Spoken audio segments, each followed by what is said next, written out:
माझं नाव संदीप उत्तमराव शिंदे. माझ्या वडिलांची तब्येत बरी नव्हती. मी विद्याविहार ईस्टला राहायला, मुंबई विद्याविहार ईस्टला राहायला.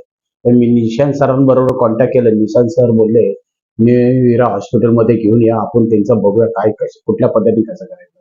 आमच्या वडिलांना निमोनिया पण झालेला, लघवीच्या जागेवर इन्फेक्शन पण झालेलं आणि पाठीमागे बॅक साईडला पण इन्फेक्शन झालेलं आहे. ते ऑपरेशन केलं, राम खैरे साहेबांनी केलेलं. ते ऑपरेशन सक्सेसफुल झालेलं आहे ऑपरेशन. आणि जी सर्व्हिस त्यांनी दिली ते एक नंबर सर्व्हिस दिली. आणि निशांत सरांनी जे आम्हाला न्यू इरा हॉस्पिटल म्हणून आम्हाला चॉईस करायला सांगितलेलं आहे, त्या इथला स्टॉप एक नंबर स्टॉप आहे. त्यांनी जी आम्हाला सर्व्हिस दिली, चांगल्या पद्धतीने सर्व्हिस दिली. त्यांच्याबरोबर दुसरे डॉक्टर आहे, चंद्रशेखर डॉक्टर म्हणून आहे. त्यांनी पण आम्हाला चांगला फॉलोअप केला आणि त्यांनी पण आमच्या वडिलांना व्यवस्थित सल्ला देऊन, मला पण व्यवस्थित सल्ला देऊन ज्या हिशोबाने चालले, आता माझ्या वडिलांना डिस्चार्ज भेटत आहे. म्हणून मी आता वडिलांना घेऊन येतो. त्याबद्दल न्यू इरा हॉस्पिटलचे मी आभार मानतो, मनापासून आभार मानतो. धन्यवाद.